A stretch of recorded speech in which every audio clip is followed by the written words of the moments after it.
Karoline Leavitt, the youngest White House press secretary, is addressing an audience at George Washington University, GWU, when she is unexpectedly confronted by Professor Diane Rosenberg. In front of a packed auditorium, she faces a complex, economic challenge that catches everyone off guard. Some students exchange amused glances, while others remain skeptical, observing her with doubt. What they fail to realize is that Karoline, the woman standing before them, possesses an exceptional aptitude for mathematics. Before we delve into the details, let us know where you're watching from in the comments, and be sure to subscribe so you don't miss our latest updates. The GWU auditorium is filled with students, an air of anticipation and tension hanging over the crowd. Karoline Leavitt, the youngest White House press secretary in history, stands poised at the podium, exuding confidence in her navy blazer. She has been invited by the university to discuss Trump's economic policies, including tariffs and government spending reductions, with the goal of helping students grasp the implications of these key financial decisions. As a senior spokesperson, she offers a valuable real-world perspective that contributes to the academic discussion of policy analysis. Her voice is steady and compelling, resonating with the conservative members of the audience. Meanwhile, skeptical expressions can be seen among liberal attendees, their doubt evident. Local media personnel position their cameras, capturing every moment of the event. Seated in the front row is Professor Diane Rosenberg, GWU's esteemed liberal economist. Her expression remains unreadable, though her disapproval of Trump's policies is well known. To her, Karoline is merely a spokesperson lacking substantive depth. The stage lights cast a glow on Karoline as she stands at the podium, unwavering. In her stance, ready to navigate the challenge before her, Karoline's confidence remains unwavering as a small earpiece microphone amplifies her sharp voice throughout the room. President Trump's tariff policy isn't a rash decision, she begins, her tone measured and assertive. It's a deliberate economic strategy aimed at safeguarding American jobs and achieving trade balance.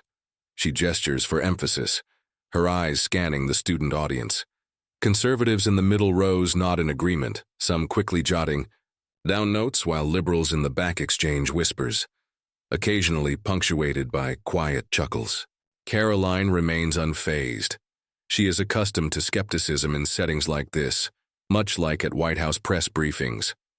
Transitioning smoothly to the topic of government spending cuts, she continues, "We can't keep funneling money into ineffective programs." Her voice is resolute. Cutting spending doesn't mean eliminating. It means prioritizing what truly benefits the people. She presents figures. Last year, federal spending exceeded $6 trillion, but how much of that truly reached American workers? A hush falls over the auditorium as the weight of the question lingers. A conservative student claps, prompting a few scattered rounds of applause, though liberals in the audience remain unconvinced, their expressions unchanged. In the media section, cameras zoom in, capturing her every move. Karoline understands she's not here to persuade everyone. Her role is to offer a pragmatic viewpoint on the administration's policies, just as the university intended. She shifts focus to a concrete example. Take the steel industry, tariffs, increased domestic production by 8% within just 2 years, generating thousands of jobs. A subtle smile plays on her lips, assured yet never arrogant. That's not just theory. That's real-world impact. A few students nod in agreement, but murmurs from the liberal section intensify, as if they're anticipating a challenge. And then their champion rises. Professor Diane Rosenberg, seated in the front row, slowly stands, holding an open notebook. She adjusts her glasses with a measured push up her nose, her sharp gaze locking onto Karoline. The auditorium falls into a hush, every eye shifting toward her. Rosenberg, with her neatly gathered silver hair and commanding voice, is a formidable presence at GWU. Her critiques of conservative economic policies are well documented, and today, she seems determined to ensure Karoline does not leave without scrutiny. "Miss Leavitt," Rosenberg begins, her tone carrying a subtle hint of derision that echoes through the room. You speak with such confidence about tariffs and government spending, very fluently, I might add. But I wonder, do you truly understand the economic rationale behind the numbers you just presented? She lets the question linger, allowing the tension to build. A few liberal students chuckle, while conservatives stiffen, their admiration for Karoline now tinged with unease. Karoline does not react immediately. Instead, she tilts her head slightly, her calm gaze meeting Rosenberg's piercing stare. The professor presses on, her tone now overtly condescending. You're a press secretary, not an economist. Perhaps you're simply reciting a script handed to you by the White House. The laughter from the liberal side swells, one student even calling out, "Exactly!" Rosenberg lifts a hand, silencing the commotion with a single gesture. Then, stepping forward, she challenges Karoline directly. If you're as knowledgeable as you claim, prove it. I have a small economic challenge for you. Not too difficult for someone who claims to understand practical logic. Rosenberg smirks, her gaze sharp and daring. Karoline remains unfazed. Without hesitation, she removes her earpiece microphone, sets it on the podium, and steps down to the auditorium floor, facing Rosenberg directly. I'm listening, Professor, she says, her tone steady yet firm, the voice of someone well-versed in high-pressure situations. The media shift their cameras, capturing every movement. The room tenses as Rosenberg turns to the whiteboard behind her, picks up a piece of chalk, and begins writing. A long equation takes shape, filled with intricate variables and complex symbols. Without turning around, she issues the challenge. Solve this, if you can. A wave of murmurs ripples through the auditorium. Liberal students exchange whispers, convinced Karoline is out of her depth. Conservatives watch in silence, hopeful yet uncertain. But Karoline remains composed, her eyes scanning the equation, a slight smile appearing at the corners of her lips. Few know that during her time at St. Anselm College, she spent hours teaching herself economic modeling to analyze election data, a quiet passion she never boasted about. Now, confronted with Rosenberg's test, she sees not a setback but an opportunity. Professor Diane Rosenberg stands at the whiteboard in the GWU auditorium, her chalk moving with precision. The high-pitched screech echoes through the silent room. As the equation unfolds line by line, it's an intricate economic model, far more than a simple textbook problem. Supply and demand, shifting tariffs, interdependent variables, all woven into a complex formula designed to challenge even seasoned economists. It requires a deep grasp of microeconomics and sharp mathematical analysis. Students begin murmuring, some furrowing their brows as they attempt to follow the logic, while liberal students chuckle, certain that Karoline is about to fail. Rosenberg finishes the final line, circles a key symbol, and then turns back, her gaze cold and unwavering. Here, she states, her tone laced with arrogance, is a problem modeling the effects of tariffs on market equilibrium. If you truly understand practical economics as you claim, solve it. The auditorium falls completely silent. Only the faint hum of media cameras can be heard from the back corners of the room. Karoline stands just a few steps away from the board, arms crossed, her eyes carefully analyzing the equation. She doesn't rush, allowing the silence to linger as if assessing not just the problem, but the entire atmosphere. From the back rows, liberal students laugh, one calling out, "She doesn't know it." Near the podium, conservative students shift, in their seats torn between confidence and concern. They've seen Karoline handle relentless press briefings, but this is an entirely different challenge, an intellectual battleground where Rosenberg appears certain she holds the advantage. Rosenberg steps aside, gesturing for Karoline to approach the board, her smirk unwavering. "I wouldn't want to make this too difficult for you, Miss Leavitt," she quips, the sarcasm unmistakable. "But if you can't solve it, perhaps we should leave economic policy to those who actually understand it." "What do you think?" Laughter ripples through the liberal section like a wave. A conservative student stands abruptly to protest, but a friend quickly pulls them back into their seats.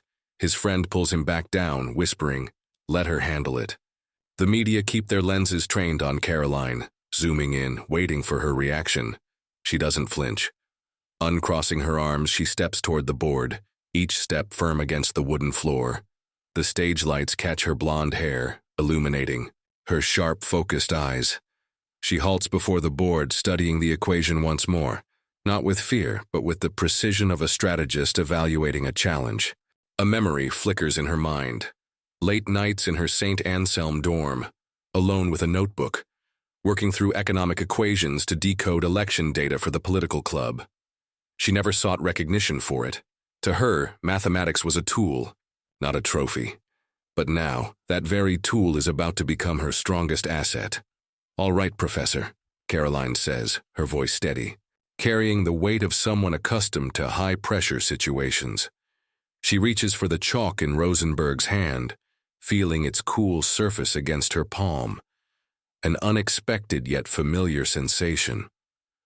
Rosenberg lifts an eyebrow, clearly caught off guard by how swiftly Karoline accepted the challenge. With arms crossed, she steps aside, her gaze fixed on Karoline, waiting for the inevitable mistake. The students sit frozen, their whispers dying out, replaced by a mix of skepticism and curiosity. Karoline briefly glances at the crowd, her eyes sweeping over the smirking liberals and the conservatives watching with cautious hope.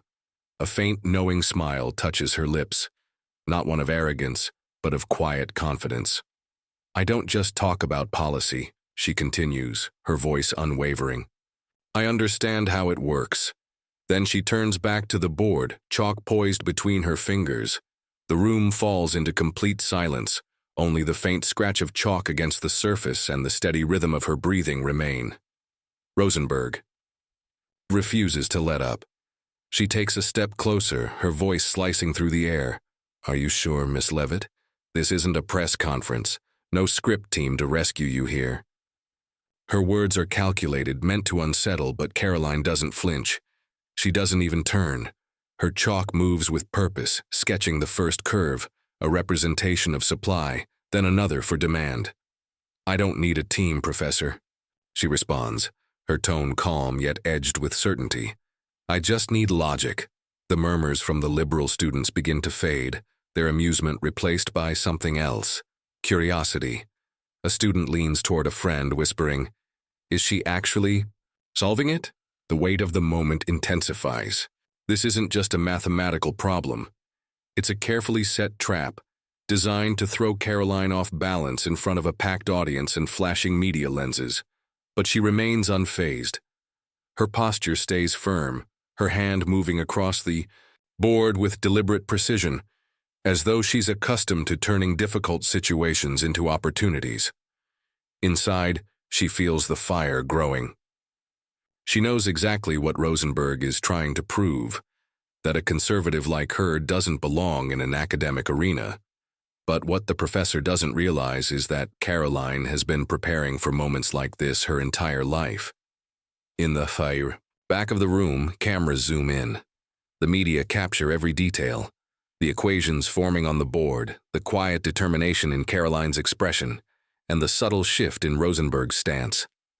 The professor remains standing, arms still, crossed, gaze locked onto the board, but the once confident smirk on her lips begins to fade.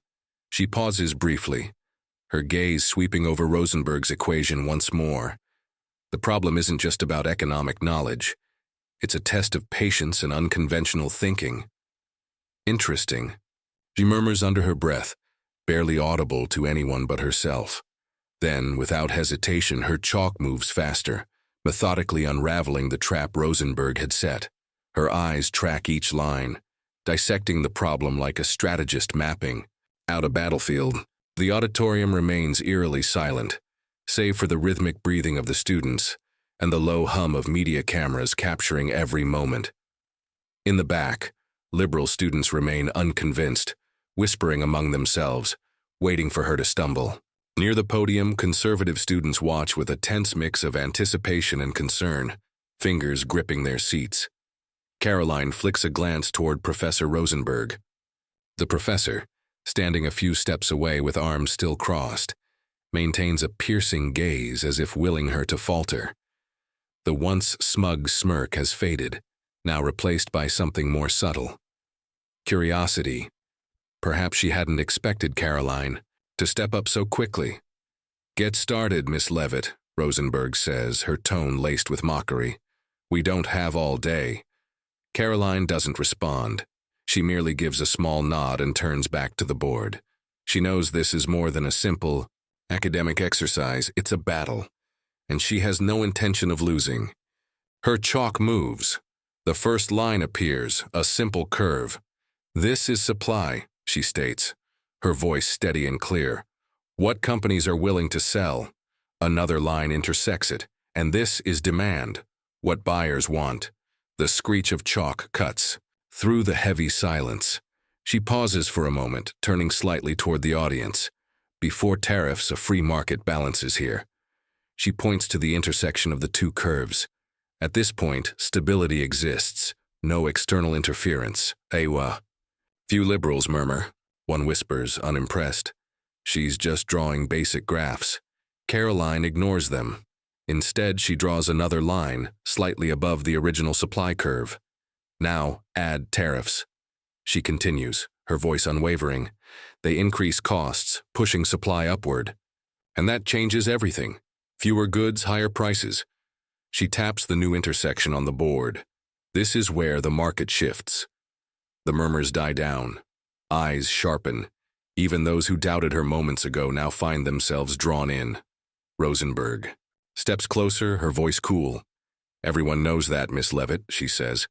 "But this problem isn't that simple. Can you calculate the real impact, or are you just illustrating for effect?"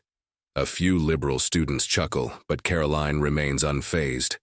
Her hand continues moving, her chalk strokes firmer, faster.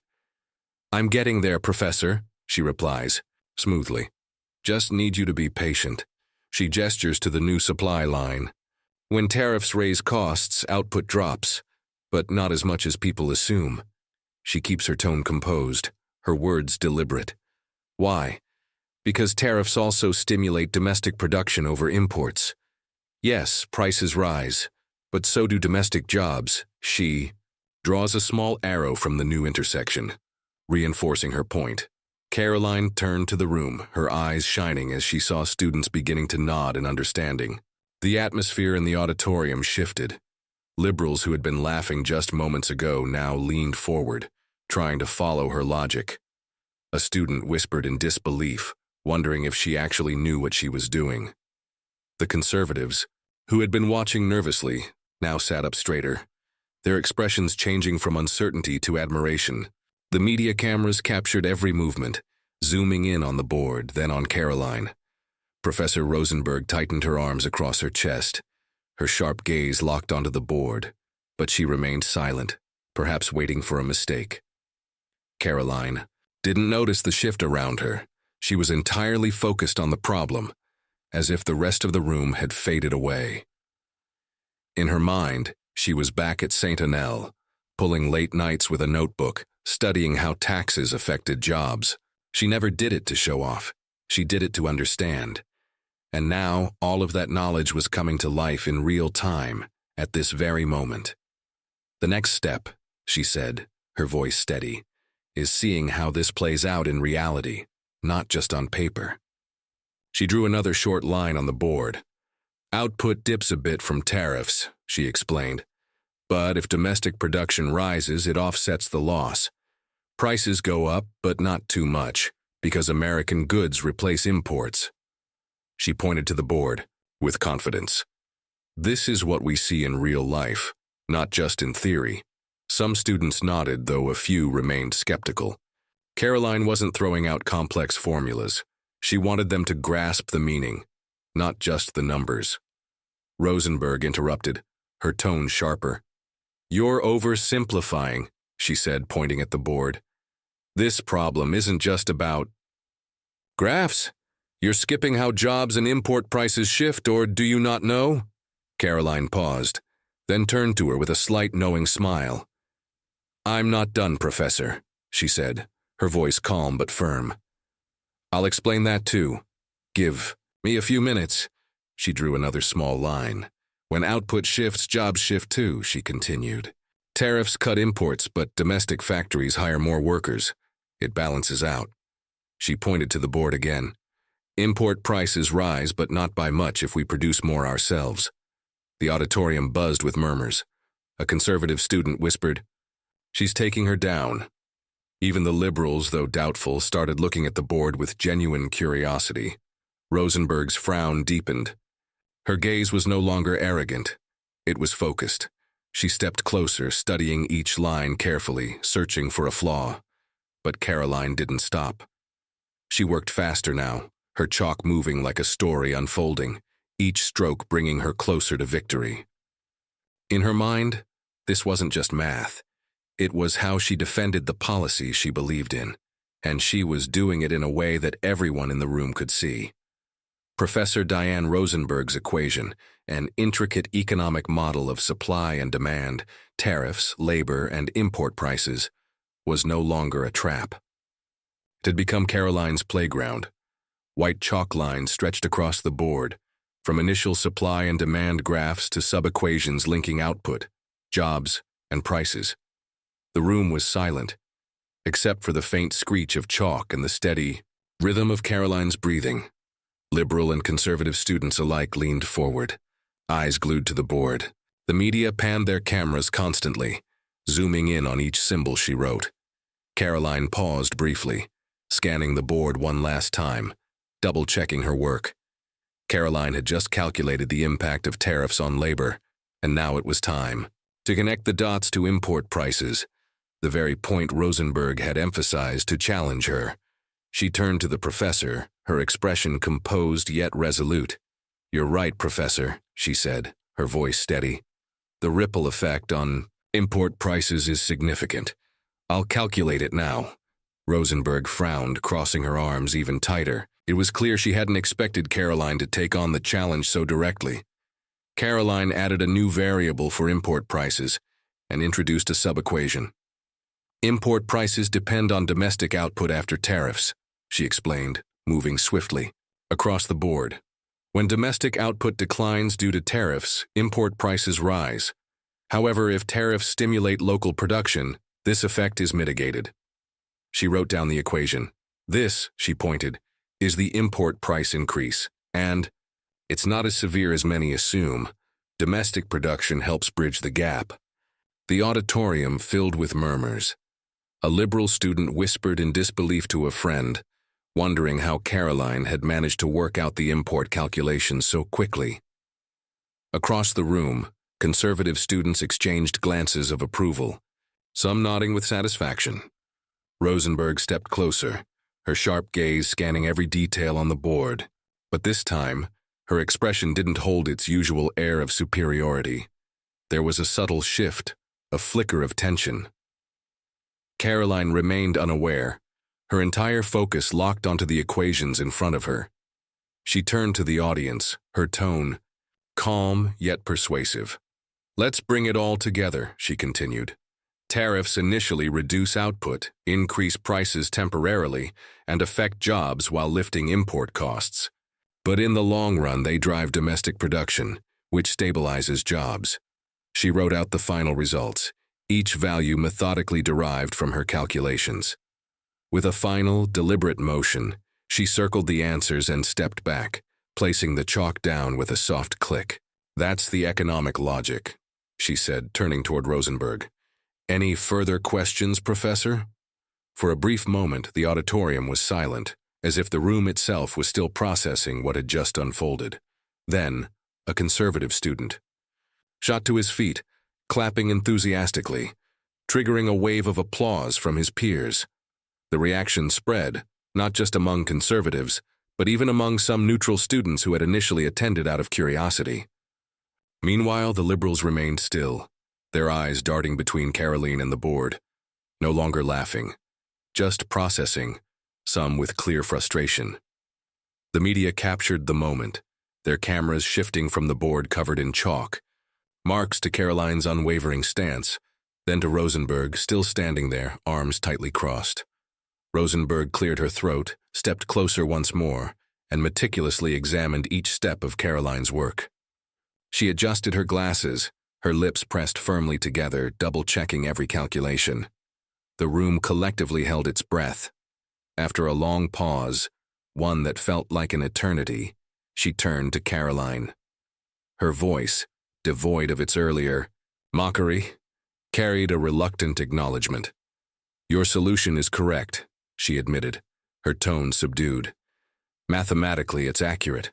She hesitated, as if searching for something else to add, but no counter-argument came. The applause erupted, again, this time louder, echoing through the hall. A conservative student shouted, "She did it!" Others joined in, cheering. Even one liberal student, albeit hesitantly, clapped a few times before stopping. Karoline stood tall, shoulders squared, eyes gleaming. But she didn't grin. Not out of arrogance, but because this was simply what she did. In her mind, she wasn't proving anything to anyone. Instead, she was reminded of the long nights at St. Anel, poring over economics, not to win arguments, but to truly understand the world. She wants to change the narrative, right here in front of hundreds of students and media cameras. What once was just a personal passion has now become a decisive victory. Rosenberg turns back to the board, her fingers lightly tracing a chalked equation, as if struggling to accept what she sees. She had set a trap for Karoline, confident it would lead to her failure. But now, standing there, she realizes her plan has backfired. "I didn't expect," she mutters under her breath, her voice so low that only a few students nearby catch the words. Karoline steps closer, her tone steady but firm. "I don't just talk about policy, Professor," she says. "I understand it at its core. Maybe you should reconsider your assumptions about people like me." The auditorium erupts again, but this time the applause carries more than just recognition. It holds admiration. Students rise to their feet, conservatives cheering, neutral students joining in, and even a few liberals clapping hesitantly. The media capture every moment, cameras flashing as headlines begin to form in reporters' minds. White House press secretary defeats liberal professor with math. Karoline stands at the center, the lights illuminating her face, but she remains composed. This isn't just about personal victory. It's a statement, proof that conservative reasoning can be logical, sharp, and impossible to ignore. Rosenberg takes a step back, her gaze shifting between the board and Karoline. She says nothing, but her expression says everything. The arrogance is gone, replaced with something closer to reluctant respect. Karoline turns to the audience, scanning the crowd as they continue clapping. She nods slightly, a subtle acknowledgement, before stepping back to the podium. This time, no one questions her authority. The energy in the George Washington University auditorium still lingers as Karoline resumes her speech, now standing, not just as the White House press secretary, but as someone who has just demonstrated intellectual dominance before hundreds of witnesses. Behind her, the whiteboard remains filled with chalk lines, supply and demand curves, equations detailing tariffs, labor shifts, and import price adjustments. Each mark is a testament to her triumph. She stands with squared shoulders, her gaze unwavering, allowing the applause to gradually settle. The room no longer feels as divided as when the debate began. The initial skepticism from the liberals has melted into stunned silence, while the conservatives celebrate as if they've just witnessed a championship knockout. Professor Diane Rosenberg stands a few steps from the board, her arms no longer crossed.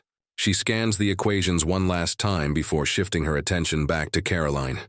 The smugness that once lined her face is gone, replaced by an expression of tension and disbelief, like a chess player who just realized they've been checkmated. Students in the front row hear her whisper, "Unbelievable." But as she notices curious eyes watching her, she quickly stiffens, clears her throat, and forces composure. "You did well," she says, her voice quieter, reluctant.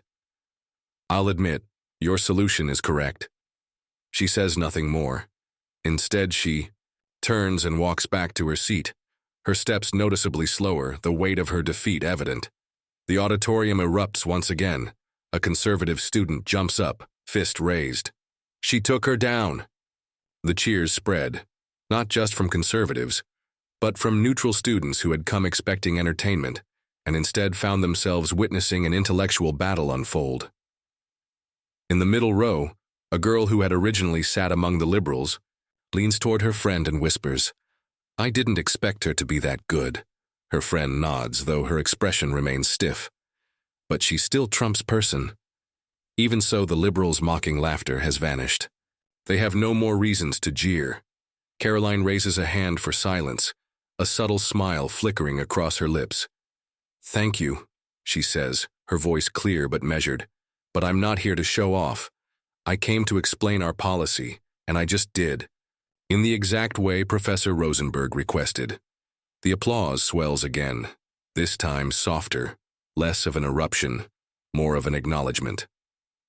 As she scans the room, she takes in the mix of admiration, skepticism, and lingering resistance.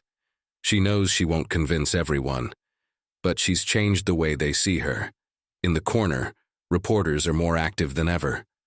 Cameras pan. From the board to Karoline, then to Rosenberg, still seated in the front row, silent. A journalist leans toward a colleague and murmurs, "This is going viral. Press secretary crushes liberal professor with math." Another types furiously on their phone, already drafting a headline, "Karoline Leavitt, not just Trump's face but his brain." The footage of her working through the problem, each chalk stroke captured in crisp detail, is set to flood social media within hours. What started as a speech has now become a full-scale media spectacle. Students rise from their seats, some approaching. "Karoline." A group of conservatives gathers around her, hands raised for high fives. "You were incredible," one student says, eyes bright. "You just proved we're not idiots," a girl chimes in, excitement in her voice. "Can you teach us how to do that?" Karoline chuckles, nodding slightly. "I'm not a professor," she replies, "but I'm always happy to explain if you want to understand." The crowd laughs, the moment breaking down the usual barriers between a high-ranking official and the students. Even a few liberals approach, though more hesitantly. One young man, glasses perched on his nose and skepticism still lingering in his expression, steps forward. "How'd you learn to solve that?" he asks quietly. It's clear he isn't a fan, but the question is genuine. Karoline meets his gaze, no judgment in her expression. "I taught myself," she says simply, "because I wanted to understand the world I live in. Not everything is in books. Sometimes you have to find the answers yourself." He nods. He doesn't say anything more, but his stance shifts. The resistance in his eyes fades. Just a little. Rosenberg remains seated, watching as Karoline commands the room. She doesn't move to join the students, doesn't react to the media attention circling around her former opponent. A fellow professor from the GWU economics department approaches, resting a hand on her shoulder. "Diane, you underestimated her," he murmurs. Rosenberg exhales, a faint smirk crossing her lips. She says nothing, but her eyes say everything. She had set out to humiliate Karoline, to expose a conservative struggling in an academic arena. But now, she's the one sitting in silence, while the media captures her defeat from every angle. "She's smarter than I thought," she mutters, too quiet for anyone to hear. From the podium, Karoline watches as the room settles. She picks up the microphone, her voice carrying across the auditorium once more. "I hope you see that policy isn't just words. It's built on logic, data, and reality," she says. Then, turning toward Rosenberg, she adds, "And thank you, Professor, for giving me the chance to prove it." The cool stone wall of the hallway. "Yeah," she says, exhaling. "And it turned into something bigger than I expected." Nicholas chuckles on the other end. "Bigger how? Did you get into a shouting match with a professor?" Karoline smirks, glancing back at the now emptying auditorium. "No, I just proved her wrong with math." A pause. Then Nicholas laughs, a deep, genuine sound. "Of course you did. I hope someone got it on video." Karoline glances at the reporters still packing up their cameras. Oh, they did. It's already making headlines. Nicholas whistles. Damn. Well, looks like you're officially the smartest person in the administration now. She shakes her head, amused but thoughtful. It's not about that. It's about showing that conservative ideas aren't just empty rhetoric, that we can back them up with logic, with numbers, that we can win these debates on substance, not just sound bites. Nicholas is silent for a moment, then says, "And did you?" Karoline glances down at the small business card in her hand, the one Jake had given her. She thinks about Rosenberg's reluctant admission, the way the crowd had shifted from mockery to respect. "Yeah," she says, "I think I did." She pushes off the wall, straightens her blazer, and steps into the night air. The world outside feels different now, charged with something new. This wasn't just a debate. It was the start of something bigger. The wall is done. And then some, she says, recounting the entire event to Nicholas, from Rosenberg's challenge to the moment she solved the problem in front of a packed auditorium. Nicholas chuckles over the phone. "I'm not surprised," he says. "You always manage to surprise me, but this time, you silenced an entire room of professors, huh?" "Just one," Karoline corrects, her tone laced with humor.